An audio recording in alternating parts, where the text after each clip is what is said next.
Hello, everyone, and welcome to Aftermath. We are live. It is Thursday evening at 8 p.m., and I'm your host, Hillary Z. Thank you for joining us tonight. Just a heads up, there will be spoilers this evening for, excuse me, there will be spoilers this evening for the Amber Temple area of the Curse of Strahd and everything that we have covered so far in our series. So just a heads up, so tread carefully if you haven't gotten there yet. We also will be giving some con updates later in the episode, so stay tuned for that. Couple announcements before we get started. Of course, we want to give a huge thanks to our sponsor, Forged Gaming. They are a tabletop accessory company that makes accessories for players and game masters alike, and they have been generous enough to provide us with a discount code. So if you enter the word Realmsmith20, all one word, at discount, you'll get 20% off your entire order. So thanks, Forged Gaming Company. You guys are the best. Join us Monday nights for our main title show, Into the Mist, live at 7 p.m. Eastern, as we're playing through Curse of Strahd right now.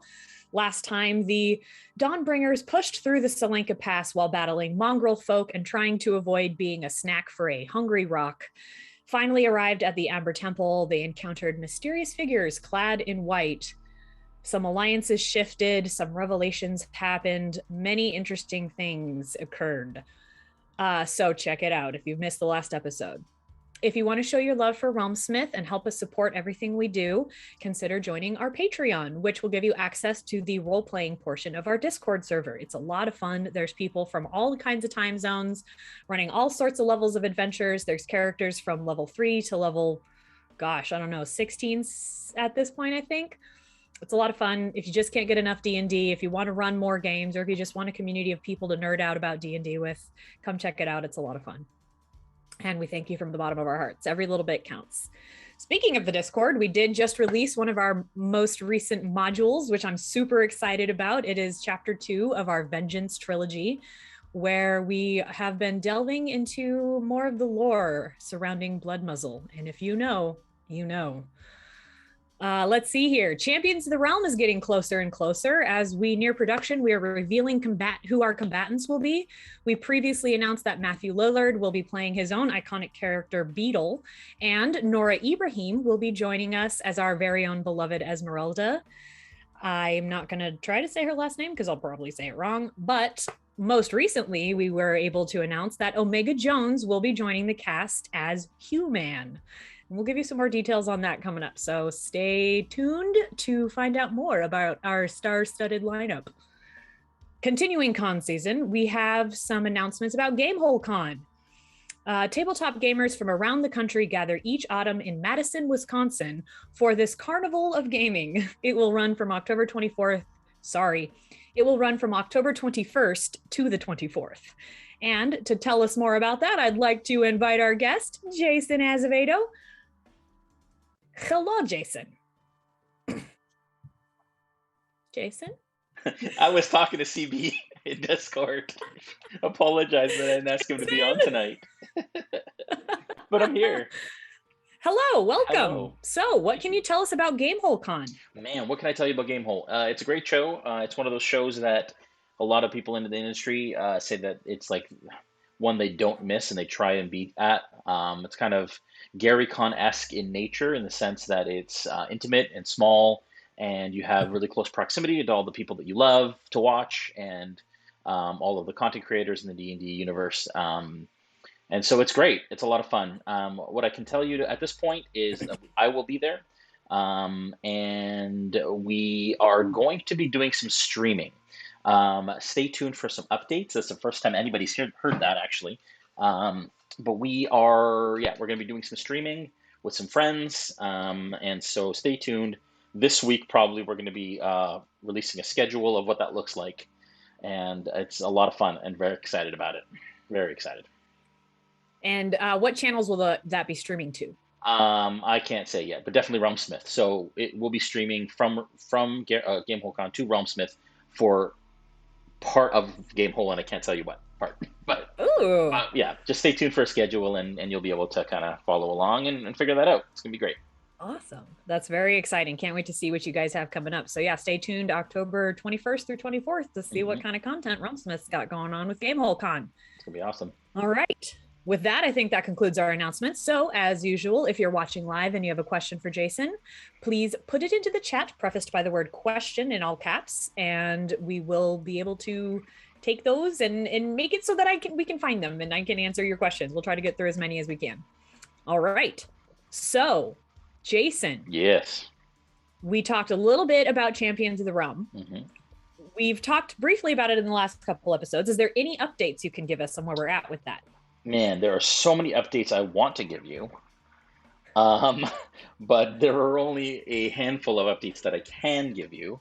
For those of you that have been tracking along, Champions of the Realm is our new show that surrounds celebrities and known D&D folks, as well as others that you may even have not even seen on stream for D&D before. Let me just say that. There may be some of those folks. Who are playing idle champions of the Forgotten Realms characters in a PvP fight, 1v1, in a tournament setting to crown the ultimate champion of the realm. It's super exciting. It's sponsored by Dungeons & Dragons and by Idle Champions.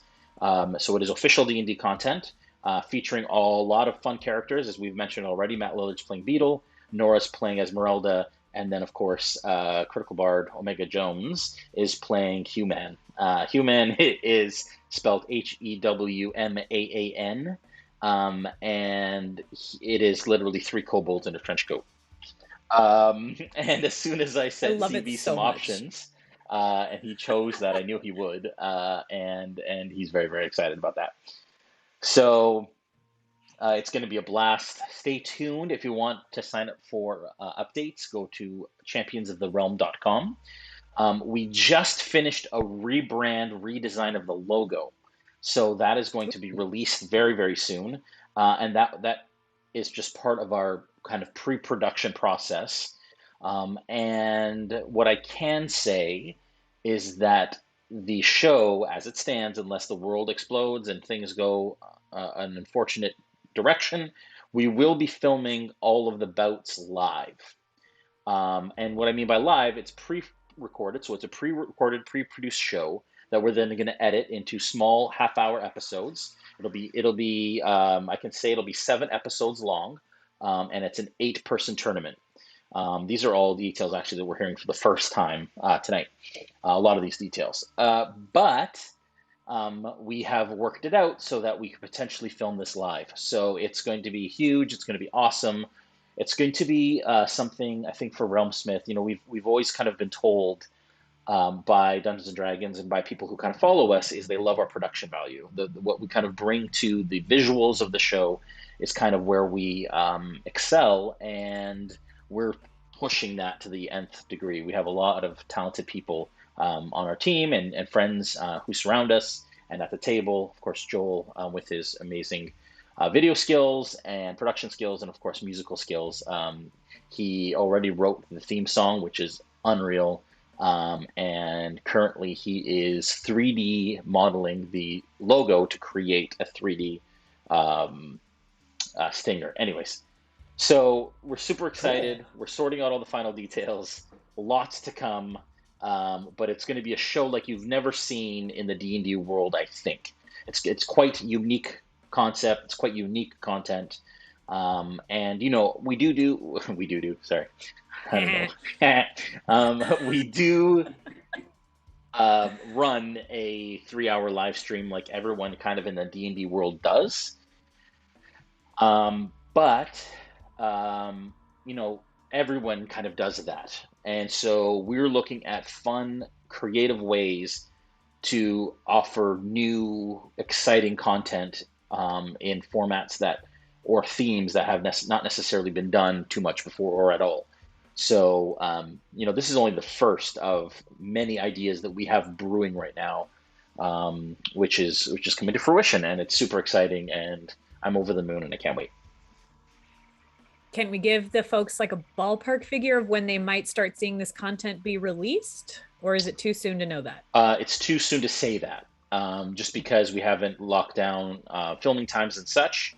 But we're planning to launch the first of it before the end of the year. So I'll say that. Very exciting. Yes. So not too long at all. Oh, I can't wait to find out who else is gonna be It's on the so list because good. I don't It's so good. It's know. so good. We'll be announcing another one on Monday. So we're Okay, very, so very stay excited. tuned, folks. Join us Monday starting at 7 p.m. to find out who the next combatant will be. Yes. Oh, that's very exciting. Let me just double check Discord and see if anybody has any questions about what we've covered so far. Let's see here. Lots of chat today. Um, oh, yeah, I guess we should also mention for sure there will be no stream this Monday. Yes. Yeah. So we will So not be streaming don't Monday. stay tuned this Monday for announcements. Next Yeah. Monday. Well, Sorry, but we're we will keeping you in be, suspenders. but we will be, we'll still be making an announcement on a next combatant on Monday. At 7, we'll Oh, release okay. it on socials. So there will still Okay. be an announcement for sure. So follow our Instagrams and all that jazz. All that fun stuff. Okay. I'm not sure if this random question, might as well Mm, cover it real quick, from sure. Father Dragion. Can you be the DM and play the game at the same time? During Controversial. Champions? I'm not entirely sure if he means during Champions or just in So general. yeah, so another thing I can say, actually, I don't even know if I've said this. Um, I don't know if I've said this or not. We haven't announced this, but I mean, it's Realm Smith. I am the DM referee. So actually, it's funny that I just realized for the first time that we'd ever actually announced that before. But yeah, I will be kind of the referee. I will be the one that is facilitating and telling each combatant to roll initiative and making sure that they, yeah, anyways, it's gonna be fantastic. But I will be damning this show. Yeah. Cool. Be interesting to see how that comes out. Is there going to be like maps and things like how we usually do them with all the beautiful settings, or is it going to be more theater of the mind? No, there's definitely Realm Smith flavor. So there will definitely be miniatures and terrain. It will definitely have a Realm Smith feel, for sure. Ah, that's very cool. Yeah. So I was wondering this as well. So I'm going to go ahead and ask this as well before Sure. we get into questions about the episode from Laura Strawbridge. When the season of Curse of Strahd is finished, will you be going back to Wildmount or something else like maybe Van Richten's Guide? Hmm. All these questions. So I wasn't planning on making this announcement. You Um, don't have to. I know I don't have to, but we're pretty much sure this is what's happening. Yeah, I can do it. I'll do it. I'll do it for the aftermathers. Yeah, because again, there's so much going on. So for the aftermathers, you've heard it here first. We will be announcing it at some point. But after Into the Mist is done, we are planning to go back to Tides of Wildmount. We're going to do a season of that. It's going to be a 2 to 3 month season, the usual kind of season time. Um, and then of course we'll come back to Into the Mist after that, and we're probably going to do the shifty shift back and forth until one of them is done, and then we figure out what is happening after that. But yes, we will be coming back with Tides of Wildmount, and we're super excited and pumped about it. Awesome. Okay, cool. That answers that question. And now I can't find my list of questions. Here we go. Oh, sorry, I have too many windows open. Of course. Okay, well, we, Jason, have been Yes. getting into quite an intense part of Curse of Strahd. Yeah. Also, some really good role play has been going on. Mm-hmm. So, how you feeling now that we're going into the Amber Temple, which besides the castle itself, isn't that like the biggest location in Curse of Strahd? Yeah, it's definitely end game stuff. And it's funny because we still have maybe a couple seasons out of it still before because the Castle Ravenloft in general, if the party goes there, if we end up there, um, it will take a while because it's huge. And Amber Temple is going to take a while too. Yeah. And probably the rest of the season. That said, yes, it's epic level content. It's kind of, a spoiler warning for anybody who runs Curse of Strahd or is playing it. It's up at the top of the end of the campaign. We've seen our players, our characters go, have quite the journey, and quite the story arc that has led them to this place. And I feel great. I've been looking forward to Amber Temple the entire campaign. Um, and you can kind of tell, that I'm a little giddy at the table these days. And even with like just playing with the psychological aspects and effects of Amber Temple is something that is incredibly fun for me. I love kind of that deep sort of narrative storytelling where it really gets into like pulling on strings of the characters' personalities and mindset and background and ideas and faults and all that kind of stuff. So it's just so fun, so fun. What is it about the Amber Temple that has made you so excited? Um, well, Besides I just the psychological so yeah. aspects. I mean, the actual setting itself and the location itself is awesome. It's great. It's fantastic. It's epic. It's written well. All that stuff. That said, the thing that excites me the most about our Amber Temple for our campaign is that everything's coming to a head. So I had planned that, again, spoiler warning for the last episode. If you haven't watched it, I had planned for Rahadin to show up um, in that last episode, and I've planned that for since Travas started. So how many sessions ago was that? Lots. Um, Many. and so I had planned for that to be the case. And in having planned that, had planned that a potential reveal, whether it be fake or not, with Travas happen. So that's huge. There's a pinnacle of a number of different kind of storylines. This is the birthplace of Barovia and Strahd, and so there's a lot. There's a lot here. There's a ton here, and I just can't wait. I just can't wait to dig in. And I love that the players have now, they were kind of following Casimir through this thing. Again, spoiler warning for the last episode. Now that that's no longer a thing, um, to put it lightly, I think that Espamir.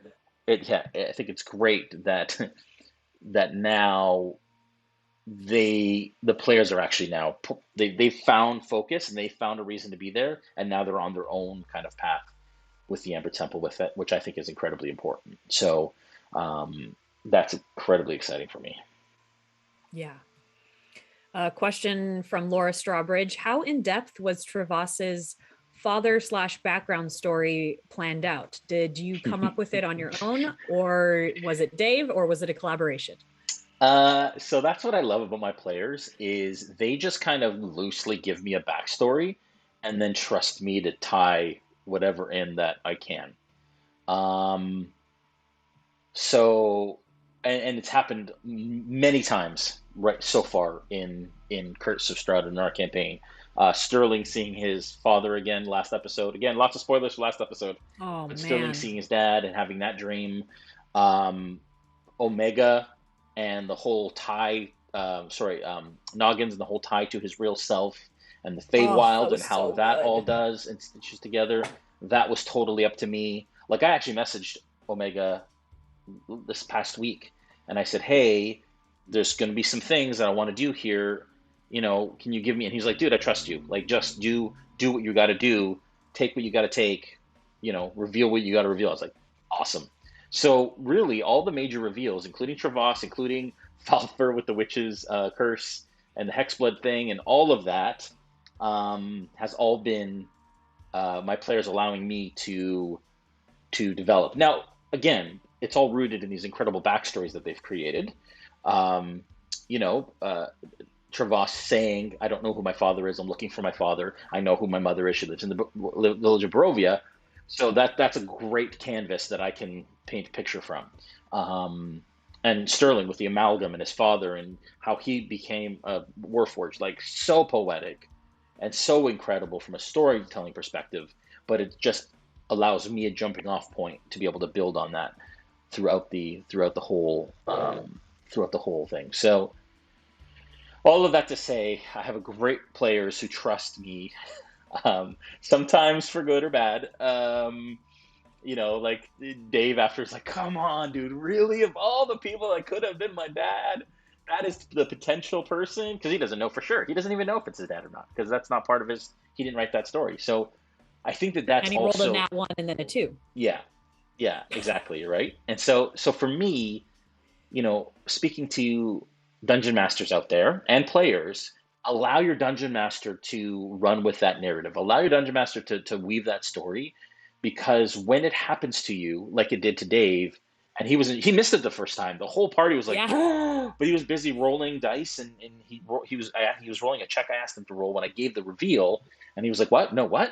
I was like, "Did you even hear that?" He's like, "No." And then I said, he was like, "Oh my Strahd." So like Oh my God. so, anyways, I guess all I'm saying is all of those reactions in Joel's reaction when he became a Hexblood, all of that was very real. Very, it wasn't pushed, it wasn't forced, it wasn't planned, and those are the best moments for me. That's the most fun I have in D&D, is revealing things in story, and I've been waiting for so long to reveal things that I've revealed in the last episode. Yeah, I mean, it made an already tense, stressful situation so much more personal, so much more high stakes. Did it did it kind of go the way you expected it to? Like, Um, I expected, and people even commented on this, and told me how I could have done a better job at it. But I expected the Rahadin reveal for him to be at the Ember Temple to be a bigger thing. But again, my party has a really bad memory, long-term memory. So I think for them it was kind of like, who, what? I was like, oh man, who that did should have. say? I felt like that was a bomb to drop. But so that didn't go as well as I had thought. But the reveal of him being his dad went exactly how I'd hoped it would. So that was really really great, Yep. from their perspective, like the way that it affected them and they realized it. And I think allowing like announcing Rahadin and then waiting a week for them to kind of mull it over and realize who Rahadin was, and then Yeah. so that the weight of him potentially being his dad was bigger. So yeah. Can you tell us what was up with the frog consumption? That's in the book. It's Okay. canon. I can't say much more than that, but Okay. it is part of Rahadin's thing that he does at the Amber Temple when he comes for reasons. So you like, hang on, let me a second. I think I saw a question in here. Oh, just a really sweet comment from the Antipodine D20. Hey Heath, welcome.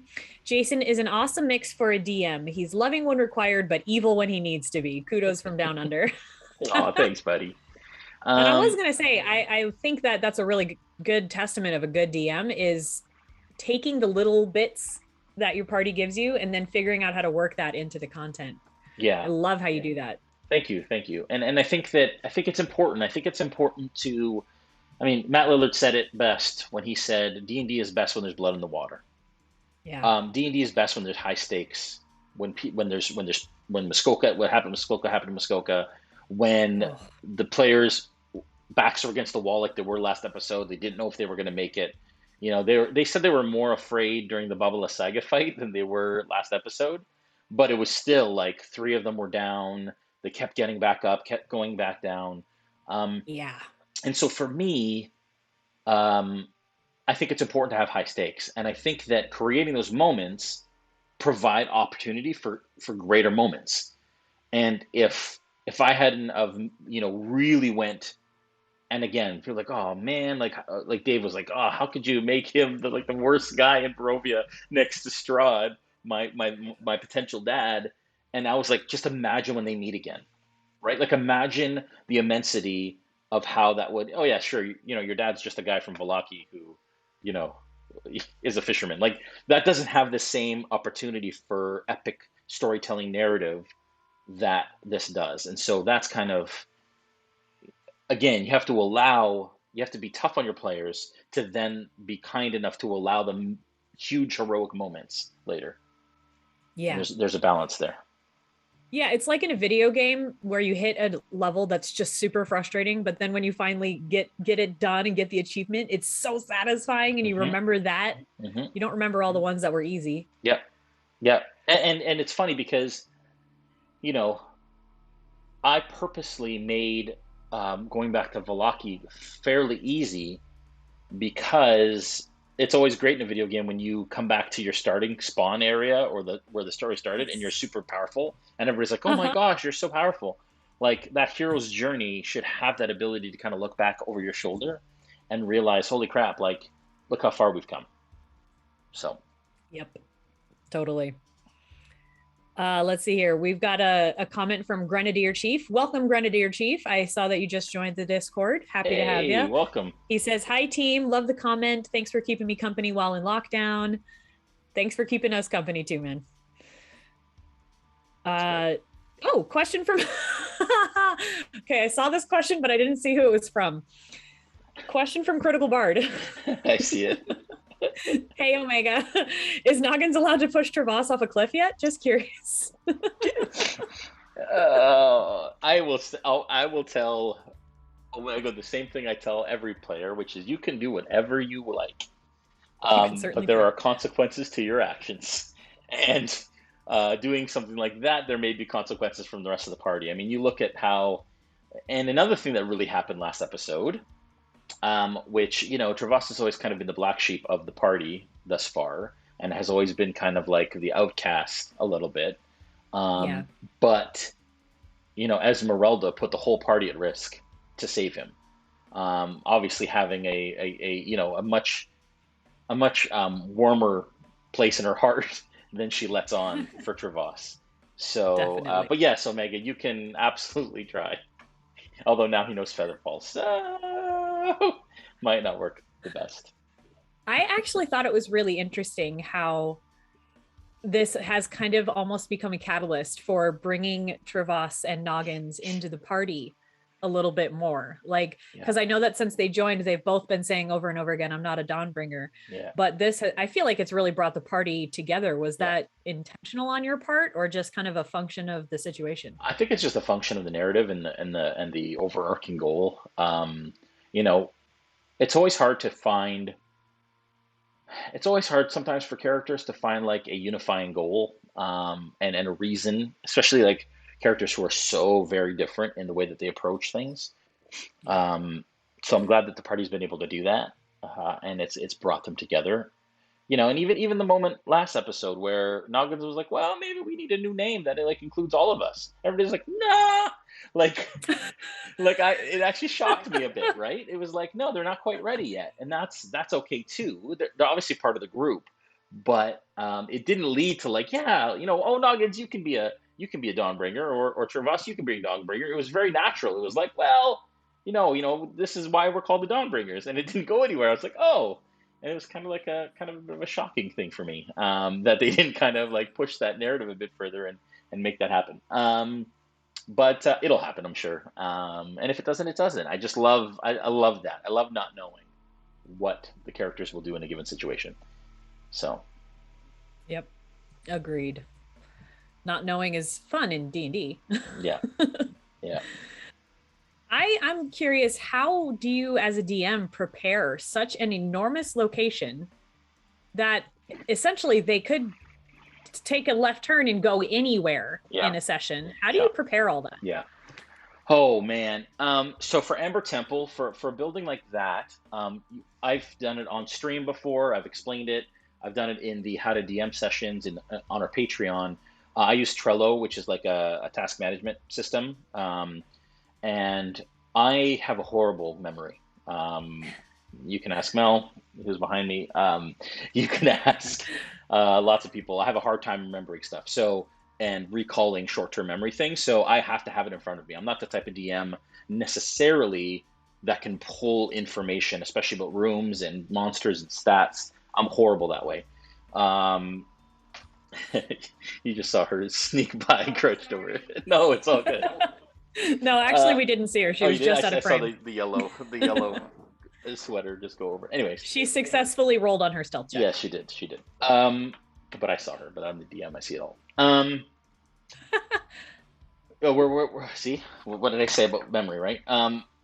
No, but when it comes to, so I need Trello. I need something. I need easy access to all of my things. If you want to kind of understand that process, take a look at the Discord, or the Patreon video on how to DM Trello, Ventures in Trello, I think I called it. That session kind of breaks it all down. So Yeah. that's one thing is what that means, maybe I'll just explain briefly, is I take the full section within D&D Beyond and I cut and paste the text into Trello, into cards, into different rooms, and that's how I retain knowledge. I retain knowledge by copying and putting it in my own words and organizing it the way I need to.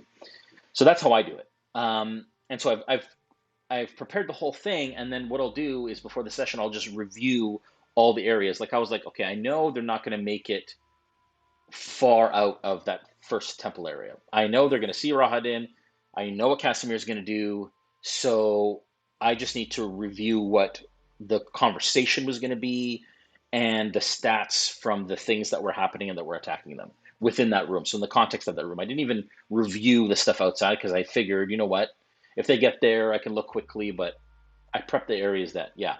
So now it's like, okay, well, now I know they're going to go down this hallway. So I'm going to prep kind of the left west wing of Amber Temple because they're probably going down the hallway with the skulls that were on fire that the folks dressed in white explained. But then there's opportunities for me. So I'm not a great ad hoc DM when it comes to details, but I really love to make it up on the go when it comes to creative stuff like the dream sequences. Those, for me, in my Trello, all it said was, so I knew I had them all roll. I had dream sequences for all of them, depending on who failed. And then all it said was Noggins trapped in Amber. All it said was Sterling's dad. And I think the last one was Adam, and I just said that he repeated the dream that he had before. So that's it. Yeah. So for and you me, it made was all of that happen. yeah. So I don't know where that comes from because again, I'm much more right-brained. So my creative side for that kind of stuff really kind of spills out, which is weird because then I try to remember a monster stat and I'm like, oh my gosh, like I have to look at it 5 or 6 times before I can kind of remember it. So that's just my DM style, and I love narrative storytelling. I love narrative gameplay, and so those moments are for me my absolute favorite. Those dream sequences and watching the look on their faces and walking them through it and understanding kind of what it's doing to the experience is by far my most fun and rewarding kind of part of playing. So I gotta say, after watching you do she failed several her dream stealth check on that sequences, one. Sorry. after watching you do several dream sequences Yeah. in Into the Mist and in Wildmount, I think the one that you just did with Noggins was probably one of my favorites ever. Thank you. Thank you. It was so good. And Thank that you. switch halfway through, I was like, I got goosebumps and like Thanks. teary-eyed. I was like, Noggins. Yeah. Yeah. And again, everything's for a purpose, right? So when I do those things, it's not just for fun or for like narrative flair. There's purpose behind it. There's reasons. We're going somewhere. So it's just, it's so fun. So just to help any DMs out there who might be interested in doing something like this, you had one dream for everybody kind of planned out with like 1 or 2 sentences of description, and then you had them roll a wisdom saving throw? Yeah. Wisdom save. And then I can't remember what the DC was. I think it was under 15. If they rolled under 15, then they would have had a dream sequence. Yeah. That's cool. I'm also glad that you included Sterling in it. And boy, Brandon. Oh, Sterling, that's right. Yeah, Sterling. Boy, Brandon. Right? I was just so teary. I was like, this poor kid. He is. Every time he starts bringing out the kid Sterling voice, it just gets me right in the feels. Yeah, he's fantastic. So, was that his dad? Or was it something else? I can't say. Well, we'll find out. Yeah, we'll find out. Oh, gee. I love, man.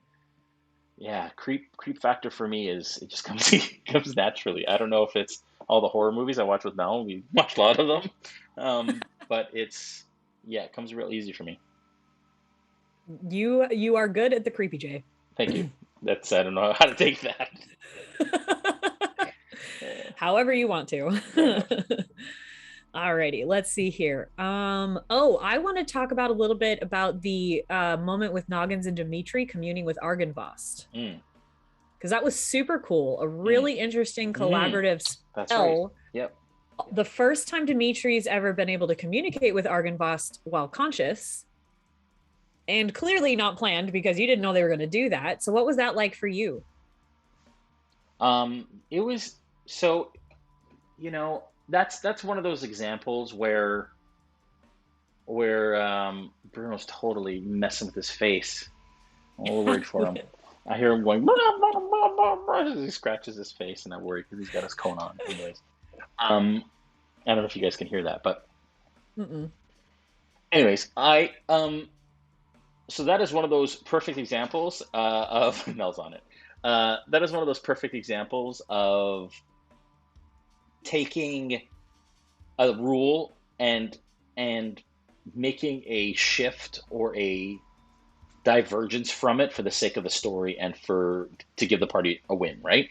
So Noggins was Yes. like, "Listen, I want to use this divine intervention thing, or divine sense. What is divine Divination. intervention? Divination. Sorry, I want to use divination, but it doesn't necessarily work this way. But I'm helping him do it." I was like, you know what?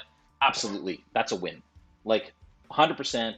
That is totally what we need to do, and it worked out great.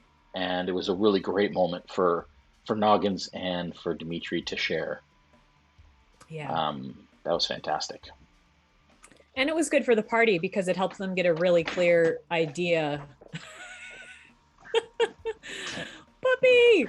This is It helps Hank. the party get a really clear idea of what they're actually looking for here, Yes, which 100%. I thought really interesting. Bring Argynvost back? That's also something I've been planning for a while.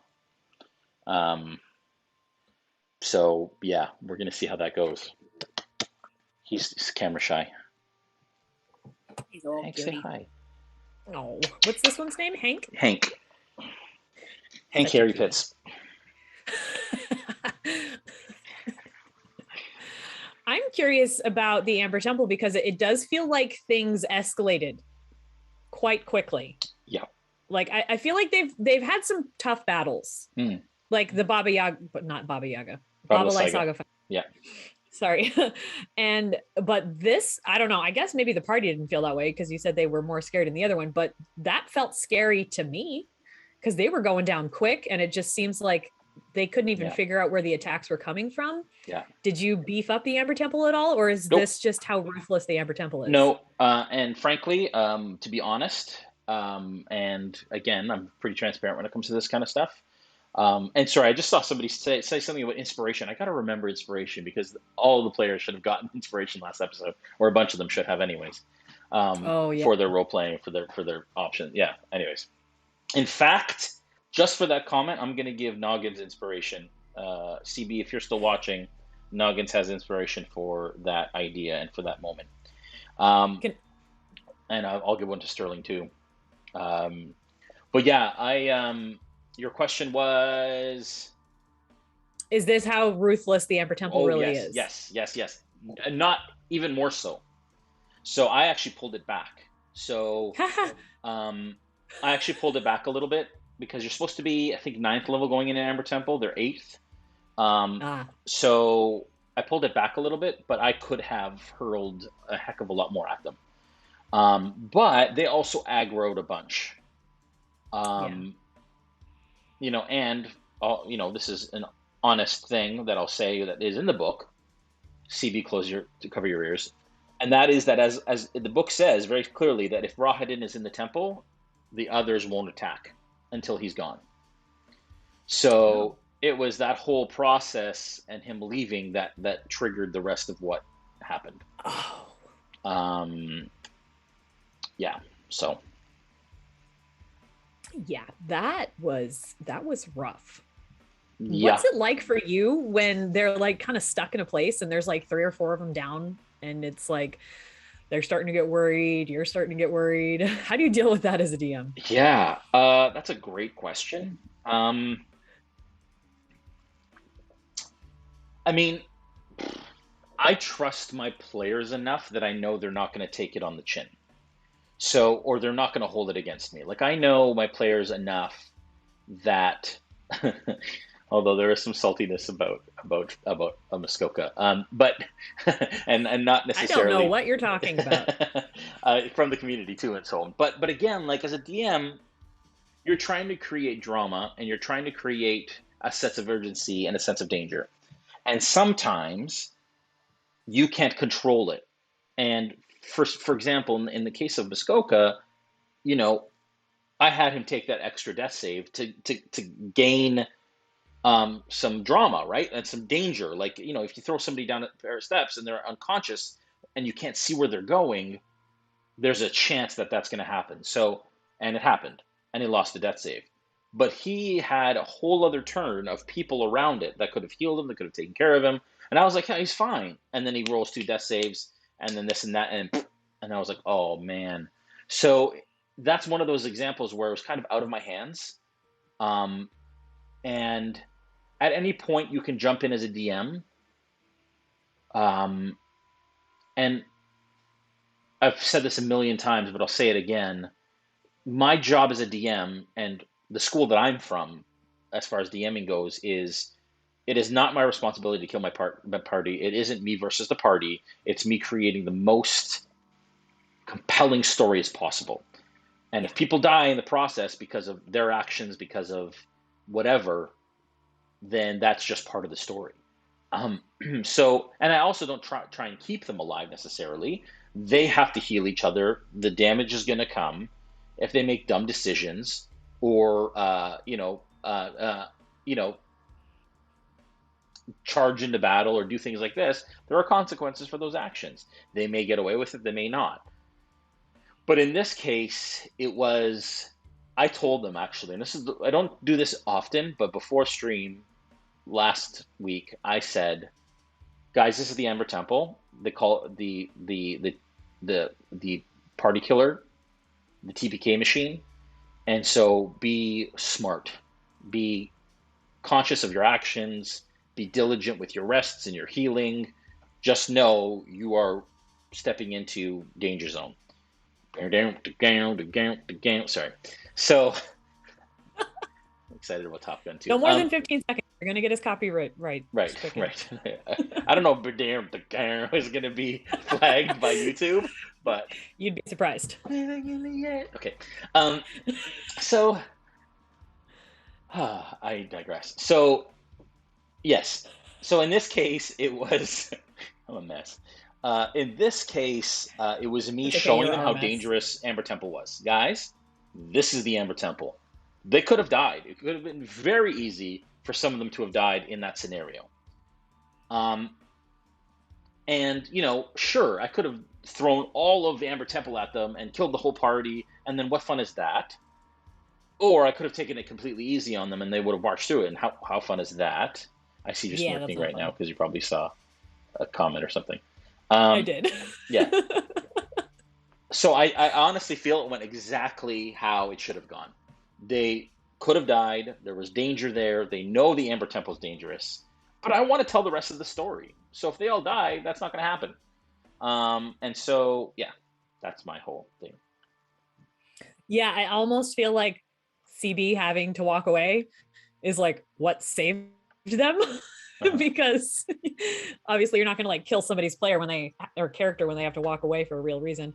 Yeah. That was scary, but it was so good. Yeah. Question from Squeaky: how would you have handled it if they all went down in the temple? And I've said this a bunch of times too. Death isn't always the end, especially in Barovia. So, you know, for me, it's like there's all kinds of things that could happen in Barovia. Like, where does their spirit go? If they actually died, if they all died, which again is really, really unlikely for everyone to fail every death save. Well, you saw what happened the last time you thought that was unlikely. Yeah, but for a whole party is what I'm saying. Like for a whole party to fail every one of their death saves is incredibly unlikely. So eventually one person will be there, and then that one person drags them out, and then they get healed, and then they whatever. Like who knows, right? Who knows what happens? Yeah. But if that had happened, I don't know. I would have had to think kind of on my feet. I would have had to kind of figure it out as we went. And I really honestly don't know what would have occurred there. Um, I Party of haven't thought Revenants? about it. What's that? Party of Revenants? Yeah, something, right? Lots of options, but very interesting. So, Tabletop Misfits has a Mm. question kind of going back to what we were talking about Oh, hey, earlier buddy. about Yeah. tying in character backstories and all that jazz. Hmm. Do your players give you more than a few bullet points for character backgrounds to work with? Hmm. Do they give you some throughout the story or just allow you to grow it? Okay, so there's a vast range.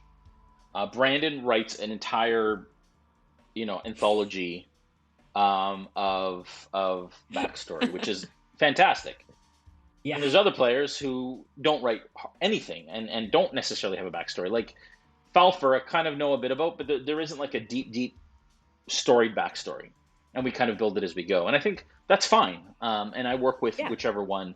Uh, there are. I wouldn't say that they give me more story as they go. Although in Sterling's situation, he did. He was like, okay, listen, there's an amalgam. What if there were more voices? What if there were more people in here? And how would that look? And I was like, oh, that's cool. That's a cool. So in that case, yes, it was a collaborative sort of. He told me what he thought, and I was like, yeah, absolutely, go for it. And empowered him to do that. But mostly it's through the story. And I've always said the best way to invest your players in your game is to tie their backstories to the main campaign plotline. Always, always. They should Absolutely. feel like the center of the story. They should feel like this story affects them and their world and has consequences, and there are real people who are from their past in this scenario. Like I've done. I tied Callie to the abbot. I tied Travas to Rahadin. I've tied, so that's kind of the whole thing. I tied Falfer to Baba Lysaga now, or the Yeah. Hag. Sorry. And yeah, so there's lots of it happens in various different ways and has happened in various different ways. Yeah. Let's see here. Ludari has a question. Hmm. Would you like to discuss the numerous amount of Discord characters you killed over the past week? Do you need a lollipop or a hug? Listen, listen. So, That's what I was smirking about. oh, leave it to Ludari, eh? Thanks, Chad. That's a good quote. I like that. Leave it to Ludari. Leave it to Ludari. Yeah. So, again, those situations were situations where I wasn't set out to kill anybody. And I allowed the rules within the experience to have whatever effect it did. Um, in that scenario, in those scenarios, it lets people know Barovia is a scary place, and you got to be careful. Um, and especially with the first one. But it's okay because apparently Julian killed another two, and so I don't feel so bad. Honestly, it's Barovia. Yeah, This module has a reputation of being a character recycler. yeah, Honestly, we've been real lucky that we haven't lost more characters. yeah, 100%, 100%. Yep. Laura Strawberries wants to know if you or your players ever go back and watch the stream again to see if you missed things. I have. I used to do it every week. When we started Into the Mist, I was so excited to watch it the next day, and I'd be all pumped about it and stuff, and not so much anymore. But I do go oftentimes back and watch the end of the last episode just to kind of know in my recap where things were left off to review.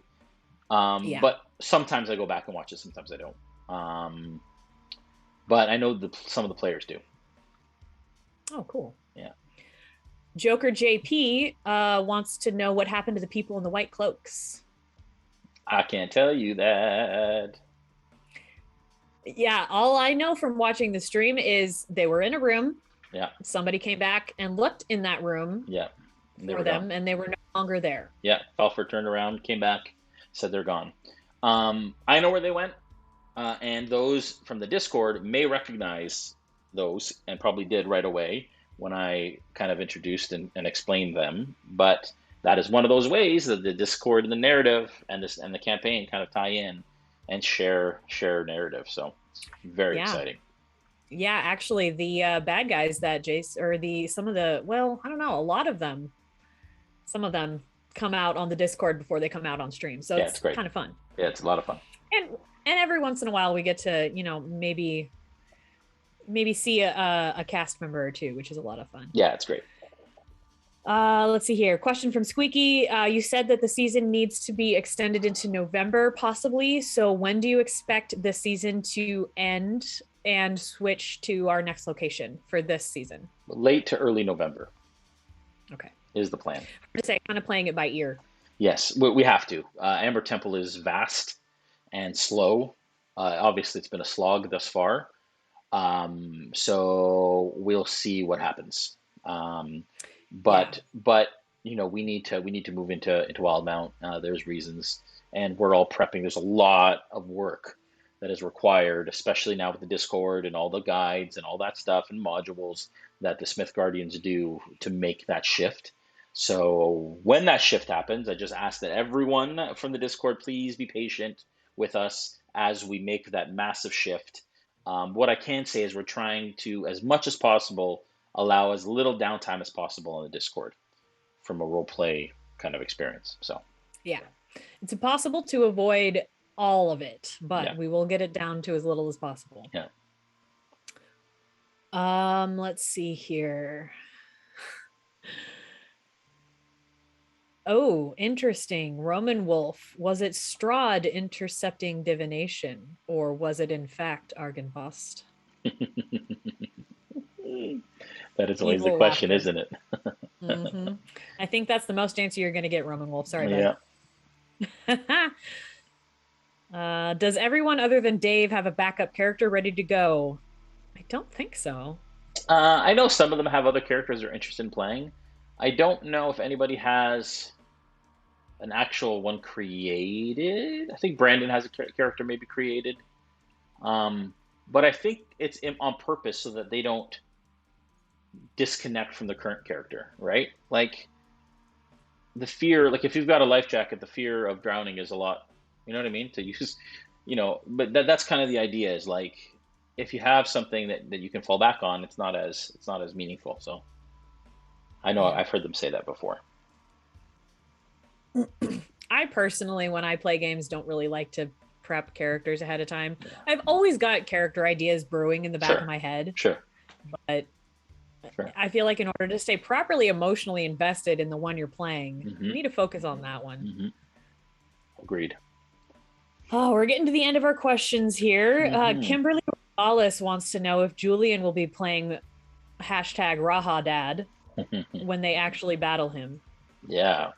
Um, Maybe it's a great idea. Um, I inside baseball, I had asked Julian to play because Brandon was gone. I had asked Julian to play Casimir, but he had his allergies were really bad, so he just didn't want to be sniffling on screen the whole time. But he was producing, of course. He was still there, but he didn't want to be like snotty on screen. And I was like, probably a good thing because he died really quickly. So Yeah, that's a good that point. would have been interesting. But yeah, Rahadin's a great idea. I definitely want to bring Julian back to play someone for sure. That's always fun. We love getting Jules on stream. Hmm. Laz76 wants to know if for Champions of the Realm you're going to be wearing a proper striped ref shirt.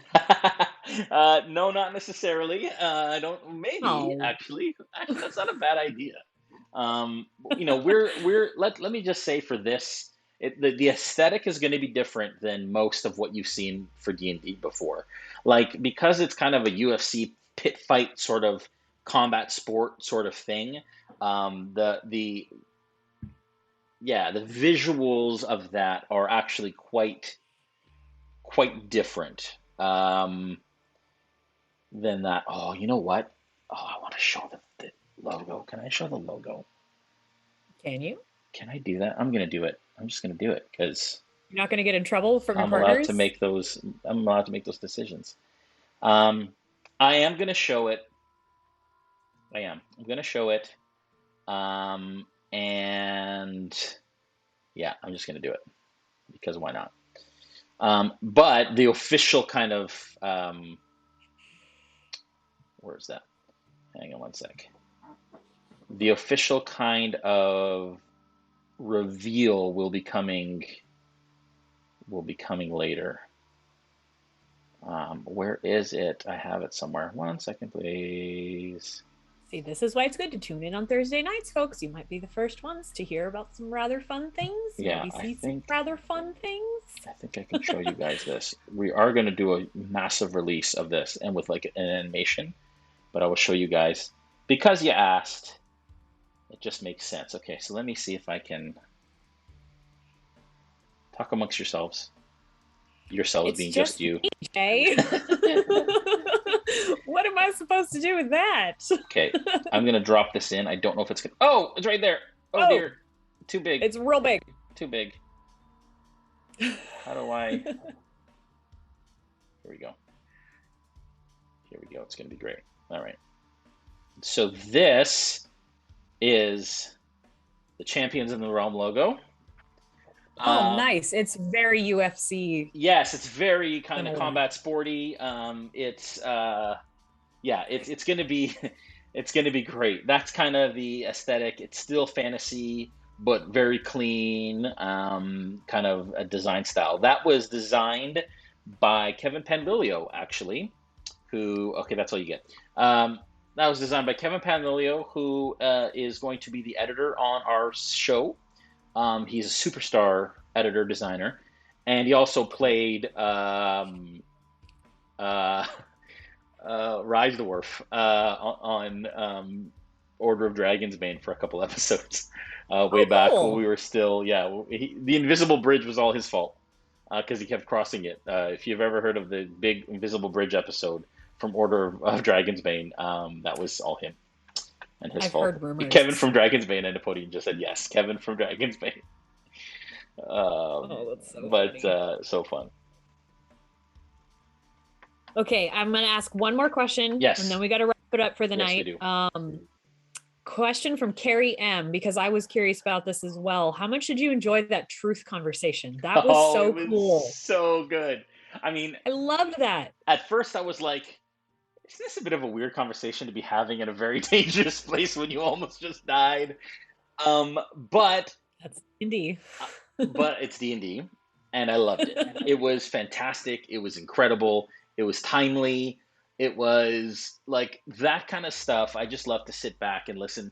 It's funny because I get a lot of comments sometimes in YouTube because haters gonna hate. But I get a lot of people saying like, stop interrupting the players, let them role play. And it's funny because like those are my favorite moments. I love just sitting back and allowing kind of the role play to happen. And so I'm surprised to hear that because moments like that are what this game is all about. Like I love moments like that.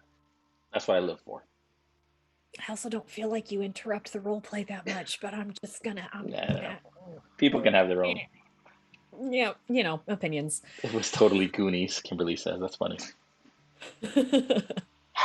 All right. Well, I think we have to call it for the night then, Jay. We do. Before I do my thank yous, that I like to open the floor up to my guests to talk about anything exciting coming up, but I feel like we've already done that. I think we've already done that. You're excited about that we haven't covered. What would you like to add? Yeah, all I'll say is if you want, again, to sign up for updates, we'll do email updates for Champions of the Realm, championsoftherealm.com. Check that out. Sign up for updates there, and you'll get emails as well. Gamehole Con. If you're going to be there, if you're planning to be there, please send me a message on Instagram to our Realmsmith TV account. Let me know you're going to be there. I'd love to say hi, and then also just stay tuned for all the information about the streaming that we'll be doing from there. Awesome. Okay, and no stream on Monday because it's Thanksgiving holiday Monday for us in Canada. No stream on Monday, no Aftermath on Thursday. So we're taking a week off. Yeah, we are. Okay. Huge thanks to our sponsor, Forged Gaming. You guys are great. Thanks for having faith in us. Big thanks to Jason for joining me tonight and for doing all the production. You are multitasking and you're doing great. Thanks to Mel for making a couple guest appearances in the background. That was Mel who played Callie, by the way, just for those. Yes, that's Callie. Yeah. The artist formerly known as Callie. Yes.